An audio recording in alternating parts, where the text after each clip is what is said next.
សេចក្តីជូនដំណឹងរបស់ក្រសួងធនធានទឹកនិងអូតូនិយមស្តីអំពីស្ថានភាពធាតុអាកាសនៅព្រះរាជាណាចក្រកម្ពុជាសម្រាប់ថ្ងៃទី6 ខែកុម្ភៈឆ្នាំ2026សម្ពាធទាបដែលកើតនៅមហាសមុទ្រប៉ាស៊ីហ្វិកខាងលិចបានវិវត្តទៅជាព្យុះទី2ឈ្មោះពេញញ៉ា T2602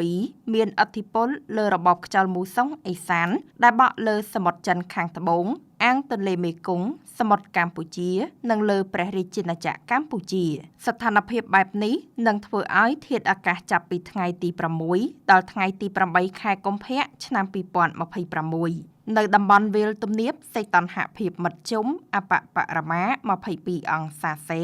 និងសីតុណ្ហភាពមធ្យមអតិបរមា33អង្សាសេខ្យល់បក់មកពីទិសឦសាននិងទិសបូព៌ាមានល្បឿនមធ្យម2ម៉ែត្រក្នុង1វិនាទីមានខេត្តបន្ទាយមានជ័យបាត់ដំបងសៀមរាបពោធិ៍សាត់កំពង់ឆ្នាំងកំពង់ធំកំពង់ចាមត្បូងឃ្មុំព្រៃវែងកណ្ដាលស្វាយរៀងតាកែវនិងភ្នំពេញពុំមានភ្លៀងធ្លាក់ទេដែលឡែកនៅតំបន់ខ្ពង់រាបសីតុណ្ហភាពមធ្យមអបបរមា21អង្សាសេ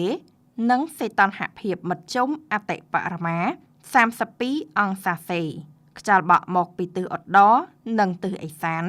មានល្បឿនមធ្យម3ម៉ែត្រក្នុង1វិនាទីមានខេត្តបន្ទាយមានជ័យបៃលិនព្រះវិហារក្រចេះរតនគិរីមណ្ឌលគិរីកំពង់ស្ពឺស្ទឹងត្រែងតំបន់ជួរភ្នំក្រវាញនិងជួរភ្នំដងរែកពុំមានភ្លៀងធ្លាក់ទេរីឯនៅតំបន់មាត់សមុទ្រសីតុណ្ហភាពមធ្យមអបបរមា22អង្សាសេនិងសីតុណ្ហភាពមធ្យមអតិបរមា33អង្សាសេខ្យល់បក់មកពីទិសនិរតីនិងទិសអាគ្នេយ៍មានល្បឿនមធ្យម5ម៉ែត្រក្នុង1វិនាទី